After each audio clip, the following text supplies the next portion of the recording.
Thinner was Stephen King's fifth novel, writing under the pseudonym Richard Bachman.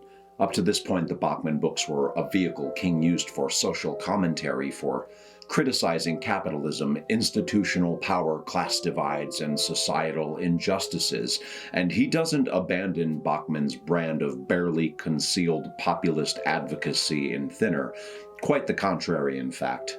In Thinner, King explores themes of corruption, institutional power, and how justice is often subverted by those who wield that power.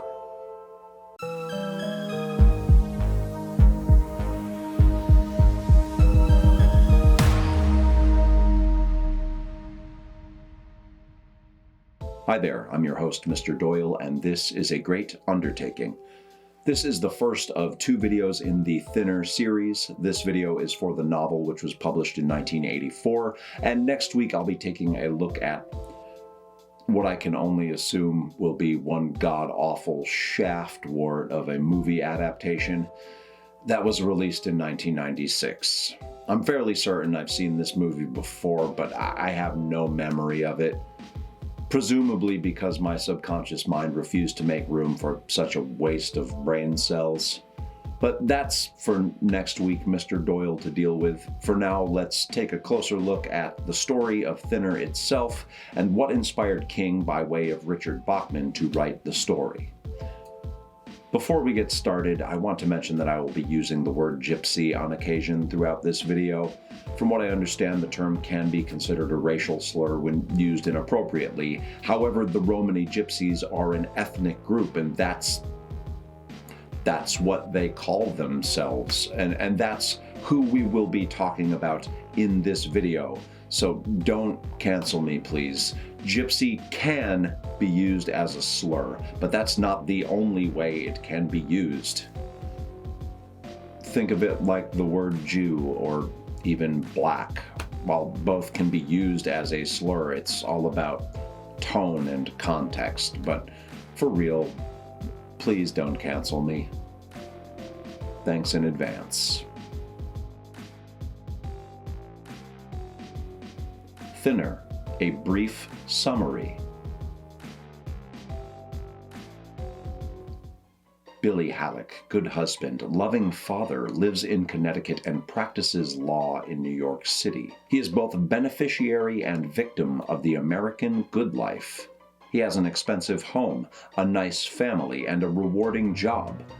But he is also 50 pounds overweight, and as his doctor keeps reminding him, he is 36 years old, edging into heart attack country. Then Billy Halleck hits an old gypsy woman with his car as she is crossing the street in their quiet little southern Connecticut town of Fairview, and everything in his pleasant, upwardly mobile life changes. He is exonerated in the local court by a friendly judge and sheriff, but a blacker, far worse judgment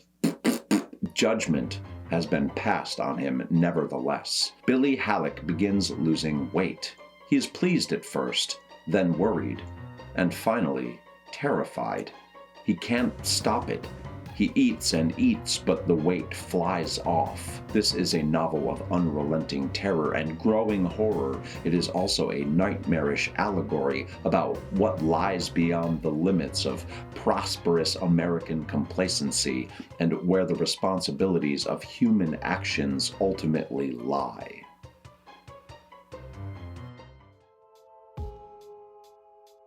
History and inspiration.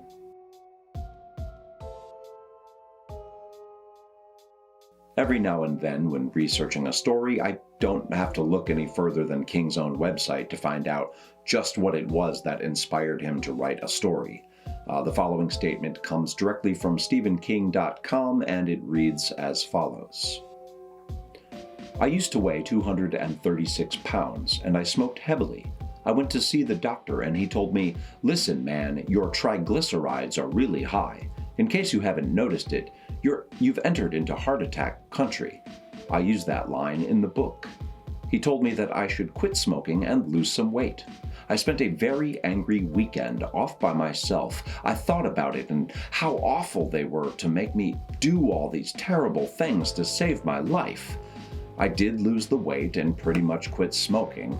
Once the weight actually started to come off, I began to realize that I was attached to it somehow, that I didn't really want to lose it. I began to think about what would happen if somebody started to lose weight and couldn't stop. It was a pretty serious situation at first. Then I remembered all the things I did when I weighed a lot. I had a paranoid conviction that the scales weighed heavy no matter what. I would refuse to weigh myself except in the morning and then after I had taken off all my clothes. It was so existential that the humor crept in after a while. That's an odd perspective to have. As someone who has to work out every night and watch what he eats to maintain a healthy weight, I can't imagine being attached to the pounds I've lost and not wanting to lose them. I mean, I completely understand not wanting to do the things necessary to lose weight, but to keep the extra pounds on because I've grown fond of them? Yeah, no, can't relate. Anyway, even if it's an unusual take, it's a pretty straightforward explanation. King was on the American diet of whatever the hell he wanted, whenever the hell he wanted it, and before he knew it, his health was at risk and his imagination did what it always does and spiraled into a story. And while the horror that King is so well known for shows up in the story, and most folks who remember this story likely remember those themes, it is BACHMAN who reliably introduces elements which are critical to the message of the story, and critical of the systems of power at work behind the scenes of the American justice system. And these elements, poignant as they were, are more relevant now than they were when King wrote the story. Justice and power structures. When Halleck hits and kills the old gypsy woman, it's entirely by accident. He didn't intentionally kill her. It wasn't malicious or premeditated. However, Halleck was distracted by his wife's unexpected but not unwelcome advances, which caused him to lose focus and to be distracted. So while he doesn't mean to hurt anyone, and while his wife had the best of intentions, it is Halleck who is responsible for what happens. But it's what happens after the accident when the lines of immorality and injustice are irrevocably crossed. It's not the accident itself that causes the old man to curse Halleck. It's Halleck's unwillingness to accept accountability and the unwillingness of his peers to hold him accountable that incurs the wrath of the elderly leader of the gypsies. Regardless of who is to blame for the accident, Halleck utilizes his connections and his power to avoid facing legal consequences for the accident. Whether it's the cops or the judge, Halleck has everyone on his side due entirely to his status and stature, and he escapes the situation unscathed, at least initially. It's the injustice of the outcome and Halleck getting away with everything scot-free that is the object of the old man's ire, and that outcome is the direct result of the existing power structure and Halleck's privilege that he enjoys as a result of being a part of said power structure. It is a common occurrence for King within the BACHMAN books to address societal issues, and in Thinner, King is critical of the very real issue of the wealthy and empowered weaseling their way out of consequences. And it's an issue that has found its way out from the darkness behind closed doors and is now done out in the open in broad daylight. And one only has to look at politicians and celebrities in the present day, particularly in the United States, to see that. I thought about providing some examples of celebrities and politicians escaping consequences for their actions, but let's be real. Anyone who is even remotely plugged into the news and just the world in general can think of at least half a dozen examples off the top of their head. And it's not a partisan issue. The corruption, nepotism, fraud, and malfeasance isn't strictly a Republican or Democrat problem, nor is it strictly a political issue. It's all about wealth, power, and control. We live in a country where nearly everything is legal if you can afford the fines and the court fees. We have a legal system that regularly allows the wealthy to buy their way out of trouble, and in some cases, those with means will get away with crimes that those of us with no power or wealth would be incarcerated for. And it helps to have friends in high places. The saying, "It's not what you know, it's who you know," couldn't be more applicable. One hand washes the other and all that.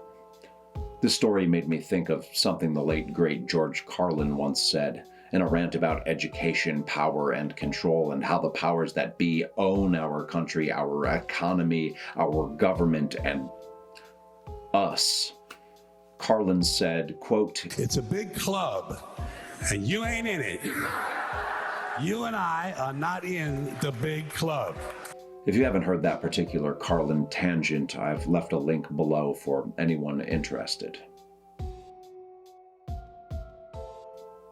Final thoughts.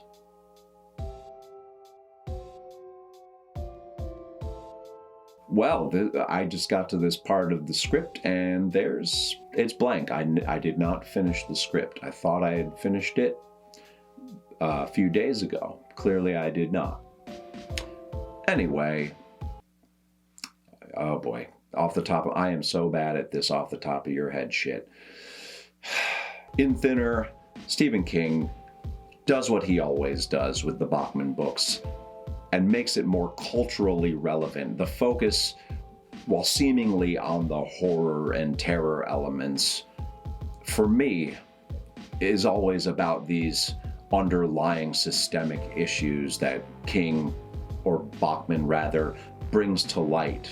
Whether it's the long walk or road work, the running man, there's always some kind of critique, some kind of capitalist cultural critique that's always like the more important part of the story for me. I read King for horror, but I read BACHMAN for this kind of political and social commentary.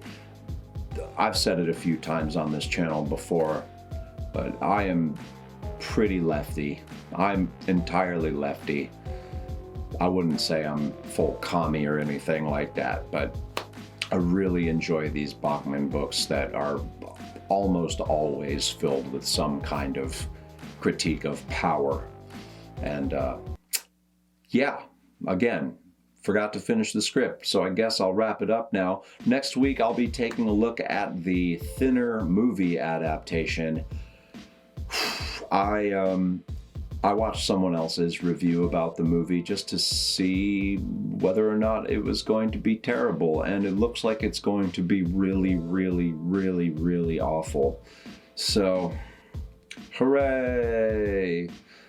New videos